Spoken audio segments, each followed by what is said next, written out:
Bem, senhores, graça e paz a todos os amados irmãos em Cristo e a todos que ouvirem esse vídeo. Eu estou fazendo mais um vídeo respondendo ao professor Fábio Sabino, pois no vídeo aula que ele deu em Guarulhos, intitulado "E o Verbo era Deus será", ele apresentou que teós, sem o artigo do caso nominativo e sendo o substantivo do caso nominativo, pela terminação ômicron sigma, na verdade terminação sigma, né? Porque o que define o caso é o sigma. O ômicron sigma, quando alguns gramáticos colocam ômicron sigma, eles o fazem simplificando, mas o ômicron é, na verdade, a vogal conectiva. É o sigma, de fato, que trata do caso. Mas vamos ser simples, né? E tratar o ômicron sigma com a terminação ômicron sigma, como alguns gramáticos o fazem. Ok. Eu então apresentei que, enquanto logos tem a terminação do nominativo que define o sujeito, e é precedido do artigo definido também do caso nominativo que define o sujeito, e teós, estando no caso nominativo sem o artigo, logos seria o sujeito, teós seria o predicado do sujeito, seria um substantivo predicativo, e o verbo era Deus. Portanto, a tradução e o verbo era um Deus, não cabe, e a gramática do nosso amado Sabino estava incorreta, estava improcedente. Ele então gravou um outro vídeo apresentando que a questão não é nem gramatical, a questão é que o documento mais antigo do Evangelho de João é o papiro 75. O que é que eu fiz então? Gravei um outro vídeo apresentando que a orientação histórica, a informação histórica da papirologia do Evangelho de João, do professor Fábio Sabino, está também correta. Ele incorreu erros na gramática e agora incorreu erros na datação histórica dos papiros. E apresentei que o papiro mais antigo é o 66. O que é que o Sabino faz? O Sabino grava um outro vídeo, eu vou soltar o vídeo aqui para vocês, e nesse outro vídeo ele tenta criar uma manobra para dizer que o papiro mais antigo realmente é o 75. Primeiro erro que o nosso amado professor Sabino comete nesse vídeo que ele trata, tentando insistir que o papiro 75 é o mais antigo do Evangelho de João, que trata do capítulo 1. Sabemos que o papiro 52, datado de 125, é o mais antigo, mas ele não trata de João, capítulo 1. Então, o Sabino fez um outro vídeo, está aqui o vídeo. Nesse outro vídeo, o primeiro erro a primeira informação equivocada que o professor apresenta, está aqui aos 30 segundos da iniciativa do seu vídeo. Ele vai dizer que quem descobriu esses papiros foram Comfort e Barrett. Vamos ouvir a própria fala do professor? Eu estava equivocado, que eu tinha afirmado que era o papiro 75. Bom, gente, para quem não sabe, a descoberta dos papiros, né, no Egito foi por Comfort e Barrett, né? Tem essa obra no Bible Works mesmo.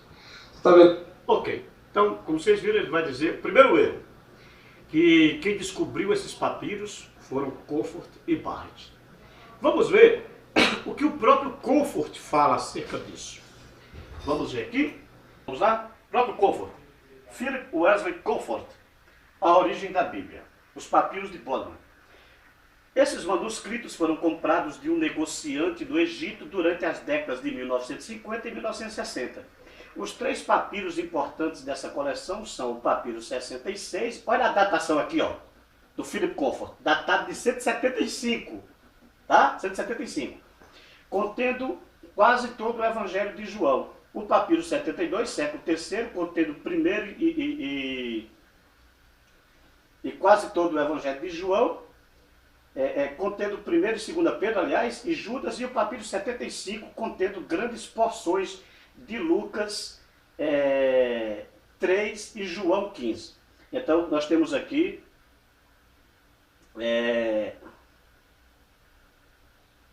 uma datação aproximada, 175, de ambos os papiros, o 150, ou melhor, o papiro 75 e o papiro 66.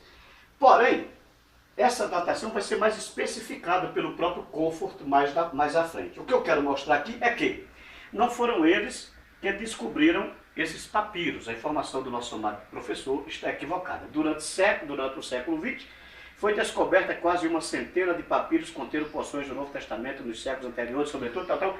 Aí continua. A primeira informação é que esses papiros não foram descobertos por Philip Comfort e por Barrett, ok? Então, na continuação do seu vídeo, vamos voltar aqui para o vídeo do professor. Cadê? Na continuação do seu vídeo, o professor Sabino, aos 50 segundos do vídeo, ele vai passar uma outra informação também equivocada sobre a datação. Vamos lá.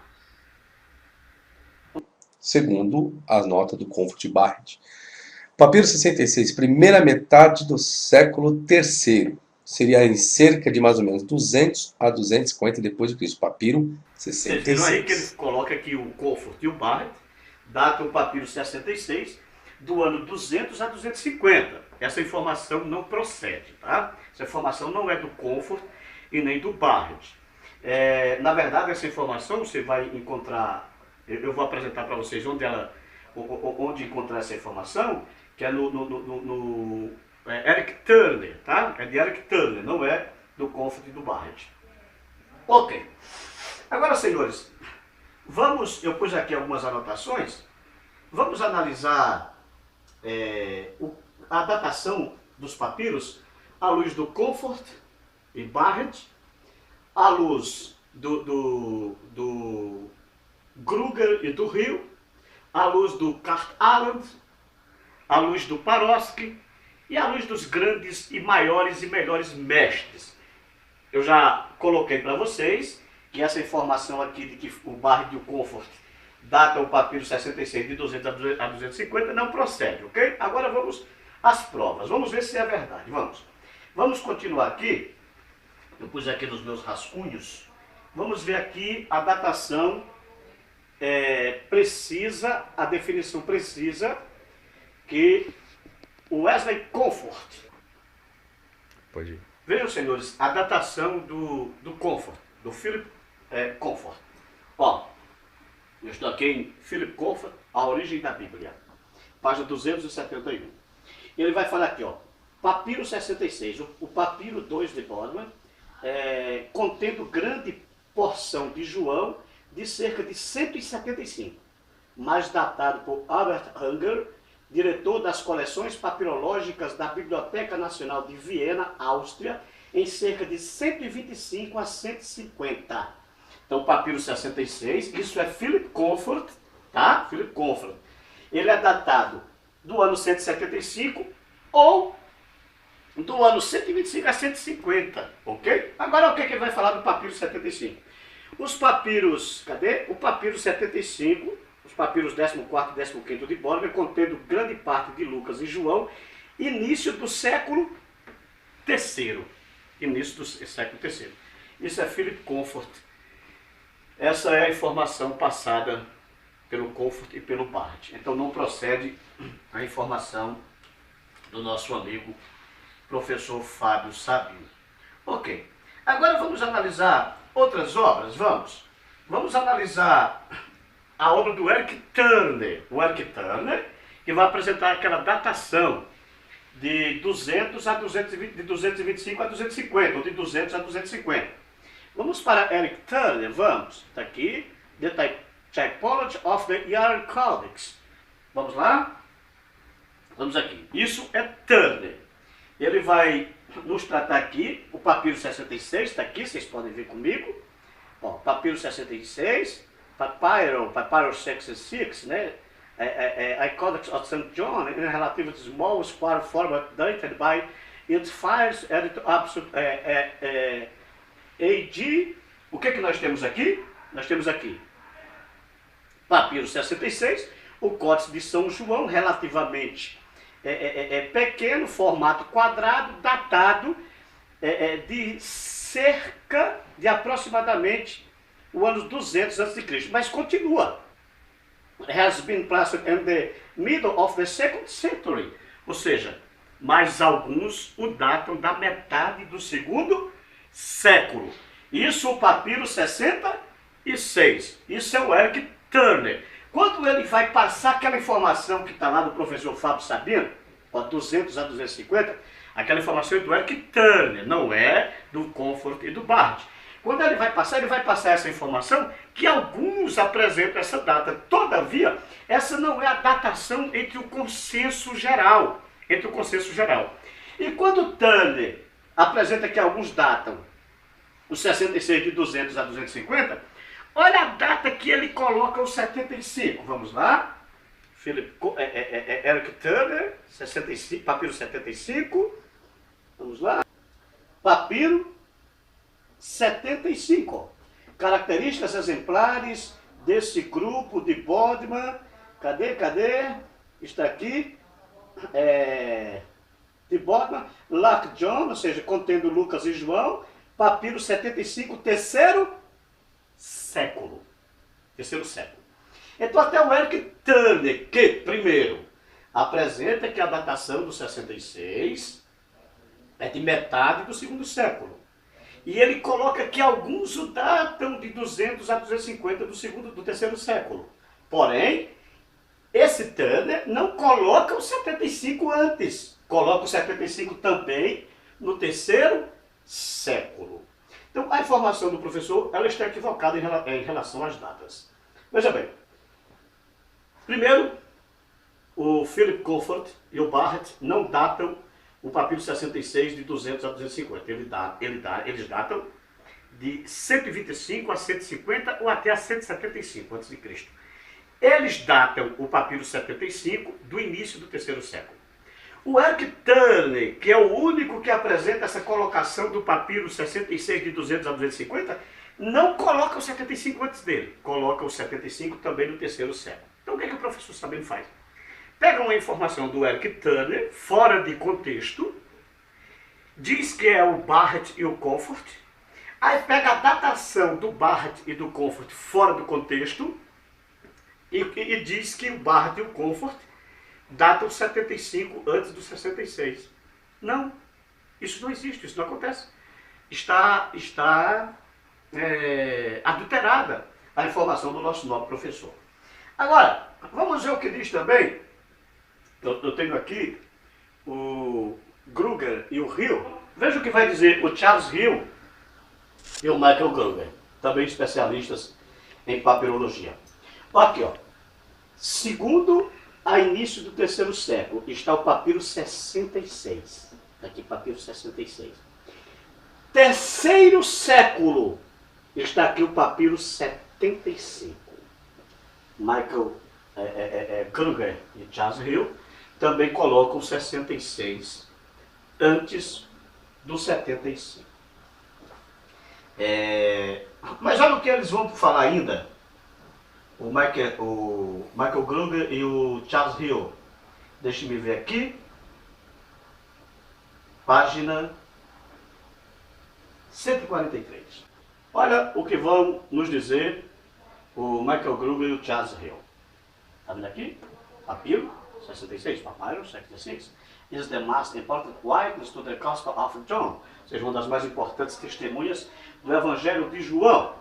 Olha o que ele vai colocar aqui. In the opinion of the consensus. É da opinião do consenso. Esse é o consenso geral. Is early the year. Ou seja, que de aproximadamente está aqui. O ano 200, aproximadamente. Na continuação, ele vai colocar Arthur as Matt White has by some who desired to have died of the first half at midway toward the second century. Ou seja, há uma resistência, porque uma grande maioria o coloca na metade do segundo século. Então nós temos Philip Comfort, nós temos o Barrett, nós temos o próprio Eric Turner, nós temos o Gruger e o Hill, todos eles datando os 66 de meados do segundo século e no máximo até o ano 100. Vamos ver o que nos diz a gramática, fundamentos do grego inteiro, página 198. Olha o que é que o Taylor vai colocar. Em geral, o sujeito tem o artigo, mas o predicativo não o tem. Em João 1:1, Theos en Hologos, traduzimos, a palavra era Deus. A palavra era a deidade. Olha o que é que nos vão falar o Fritz Aranica e o Krill Rogers em chave linguística do Novo Testamento grego. Olha o que é que eles vão colocar. Theos, Deus, a palavra está sem o artigo e é o predicado que enfatiza a qualidade. O verbo tinha a mesma natureza de Deus. Logos, a palavra, uma descrição de Jesus, basicamente nas Escrituras. Aí continua. Então, o verbo tinha a mesma característica. Ele não era um Deus, ele era o mesmo Deus, o mesmo Teó. Não era a mesma pessoa, mas era a mesma deidade. Vamos ver aqui o que o Vincent, em Estudos do Vocabulário Grego do Novo Testamento, volume 2, vai nos dizer. Vamos lá. Aqui, ó, página 28. E o verbo era Deus. A palavra Deus, usada de modo atributivo, mantém a distinção pessoal entre Deus e o verbo, mas une a essência e a natureza para seguir a distinção da pessoa e atribuir ao verbo todos os atributos da essência divina. Ou seja, e o verbo era Deus. Eu estou lendo resumidamente para não tomar muito tempo no vídeo. Vamos ver o que nos diz a gramática, Fundamentos do Grego Bíblico, livro de gramática do William Mans. Vamos ver o que é que ele nos coloca. Página 37. O Mans então dá um show. Um show. Página 37. Vamos lá. Página 37. Percepção exegética. O caso nominativo é o que indica o sujeito. Quando o sujeito rege um verbo de ligação como é, por exemplo, que nós temos aqui, am, e o verbo era Deus. Isto é, um verbo que liga o sujeito a outra coisa. Outro substantivo também aparece no caso nominativo, o predicativo do sujeito. Olha aqui, ó. O verbo am, fazendo a regência, ok? O caso nominativo de logos, com o artigo que é o sujeito. E theos também aparecendo no caso nominativo, que é o predicativo do sujeito. Mas o texto não para por aí. O texto continua. Conforme dissemos, a ordem das palavras é empregada especialmente visando o propósito da ênfase. De modo geral, quando uma palavra é colocada no início da oração, é para enfatizá-la. Quando um predicativo do sujeito é transportado para antes do verbo, recebe ênfase em virtude da ordem da palavra. Um bom exemplo disso é João 1:1. Nossas versões têm tipicamente o verbo ou palavra era Deus, em grego.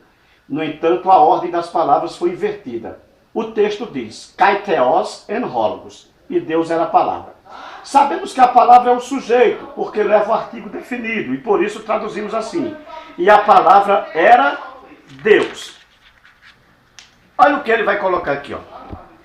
A falta do artigo definido nos impede de identificar a pessoa da palavra, Jesus Cristo, com a pessoa de Deus, o Pai. Isso significa que a ordem das palavras nos diz que Jesus Cristo tem todos os atributos divinos que o Pai possui.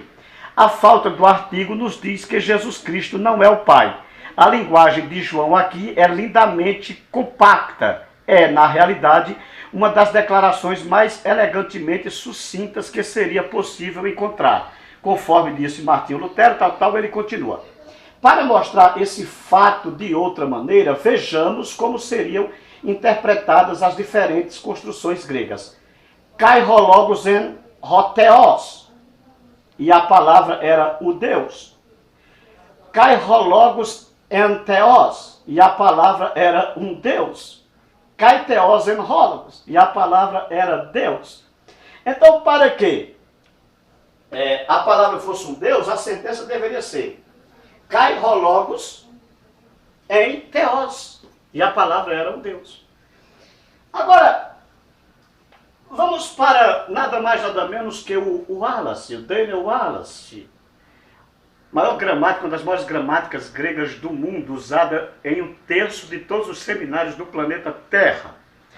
Vamos ver o que ele vai nos colocar. Vamos aqui, página 66. Continua. Daniel Wallace, página 266. Perdão, não é 66, é 266. É teós em João 1:1 com indefinido? Aí ele continua. Se teós fosse indefinido, teríamos a tradução um Deus, como a tradução do Novo Mundo, TLM. Se for assim, a implicação teológica seria uma forma de politeísmo, talvez sugerindo que o verbo fosse meramente um Deus secundário em um panteão de divindades. O argumento gramatical que o nominativo predicativo aqui seja indefinido é fraco. Por várias vezes, aqueles que defendem essa posição, em particular os tradutores da TNM, Tradução do Novo Mundo, assim o fazem somente baseados no fato de ser um termo anarto. Observe que no vídeo do professor Sabino, ele atenta para esse argumento. Ok. Eles, todavia, são inconsistentes, como Ray H. Curtis aponta. No Novo Testamento, há 282 ocorrências de teós anarto. Em 16 lugares, a tradução do Novo Mundo tem um Deus, Deus ou deuses. Em 16 das 282 vezes, seus tradutores foram fiéis a seu princípio, somente 6% das vezes. A primeira seção de João 1-18 oferece um lúcido exemplo da arbitrariedade do dogmatismo da tradução do Novo Mundo. Teós ocorre 8 vezes, versículo 1, 2, 6, 12, 13, 18, das quais apenas 2 vezes vem acompanhada do artigo, ou seja, os versos 1 e 2. Porém, a tradução do Novo Mundo 6 vezes traduziu Deus, uma vez, um Deus e outra vez o Deus. Observe. Se expandirmos a discussão a outros termos anarto no prólogo joanino, observaremos outras inconsistências. É interessante que a tradução do Novo Mundo traduza teós como um Deus sobre a base simplista da ausência do artigo, o que sem dúvida é insuficiente. Seguindo o princípio anarto indefinido, igual a indefinido, anarto que seria indefinido, teríamos arque, significaria um princípio, João 1, 1 e 2, zoe, uma vida, João 1, 4, parateu, de um Deus, João 1, 6, Ioannes, um João, versos 1, 6, Theon, um Deus, versos 1, 18, e etc. Veja bem, o Wallace, vocês podem continuar, que ele vai tratar essa questão com muitos detalhes e com muita riqueza de esclarecimento. Ele também vai sustentar que o verbo era Deus. Nós temos Mas, Vincent, Fries, Daniel Wallace, Taylor e todos os grandes mestres que traduzem. E a palavra era Deus. E a palavra era Deus. Para não ficar ainda por aqui, eu vou citar o heresiarca Barterman. O heresiarca Barterman, que embora traduza o Logos como uma questão filosófica e o Evangelho de João apresentando uma divindade de Cristo posterior, diferente da divindade de Cristo apresentada por Paulo, para Barterman, na interpretação do Barterman, Paulo apresentava Cristo como um anjo preexistente que se tornou Deus, enquanto que Jesus Cristo apresenta uma cristologia posterior, em que Jesus Cristo era Deus. Mas o Barterman ele vai sustentar a mesma ideia tratando de João. Vai dizer que ali o verbo era Deus, era o próprio Deus. Eu estou falando de um heresiarca, viu? Um herege de carteirinha, Barterman. Das quase 30 obras dele que li e examinei, Pedro, Paulo e Maria Madalena, o que Jesus disse, o que Jesus não disse, os evangelhos perdidos, quem escreveu a Bíblia e por aí vai, ele é completamente avesso à divindade de Cristo. Porém, tratando de João, ele vai dizer que realmente ali a palavra era Deus. Então, senhores, repito, não tenho nada contra a pessoa do professor Fábio Sabino. Eu não sei o porquê dele não admitir a falha dele. É tanto que agora eu concluo Deixa-me ver aqui. Deixa-me voltar aqui em um outro vídeo que o próprio Sabino gravou. Olha a datação que ele vai colocar aqui. Papiro, aqui está à frente o verso do papiro, também Papiro tudo fragmentado, vocês estão vendo aí. Papiro 66, que contém apenas... Ó, eu dei uma pausa. Olha aqui, ó.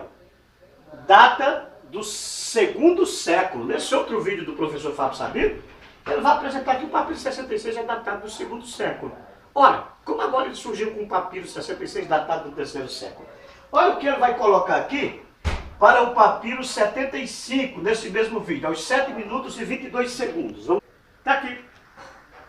Papiro 75, data final do 2º e início do 3º século. Observe que nesse outro vídeo do Sabino, ele coloca o papiro 66 no 2º século e ele coloca o 75 final do 2º a início do 3º século. Ou seja, o papiro 75 posterior ao papiro 66. Então não sei se ele não percebeu, ele não analisou, se foi mera inocência. Não vou dizer que é falta de humildade para admitir um erro, não, talvez não seja, não, porque se eu falar isso, eu vou estar entrando no caráter dele, e a minha intenção não é essa, não é denegrir a imagem do meu amigo professor Fábio Sabino, mas esclarecer os fatos como eles verdadeiramente são. Então, e o verbo era Deus, essa é a tradução correta. Papiro 66 é o mais antigo, de fato e de verdade. Peca o senhor Fábio Sabino em todos os vídeos que ele faz tratando desse assunto. Peca gramaticalmente, exegeticamente, sintaticamente e peca historicamente. Nesse outro vídeo ele faz fazer uma pergunta que eu não vou pôr aqui para ganhar tempo. Ele diz: senhores, de onde vieram os códices completos ou quase completos se os papiros estão fragmentados? Ora, sim, a resposta é simples demais. Simples. Os papiros se fragmentavam porque eram feitos de um papel primitivo, que é a obra manufaturada da planta egípcia lá, que dava no rio Nilo, e algumas margens de rio que se fazia o papiro. Ela era frágil e ela se fragmentava. Por isso que foi passado para os códices. Agora, os papiros estão fragmentados? Hoje, isso é lógico. Os códices não estão por quê? Porque foram feitos em pergaminhos, em pele de animal. Mas quando foram copiados, essa é a resposta mais lógica que se tem, quando foram copiados, os papiros estavam intactos. Haja visto o quê? O papiro 75, que é um dos mais...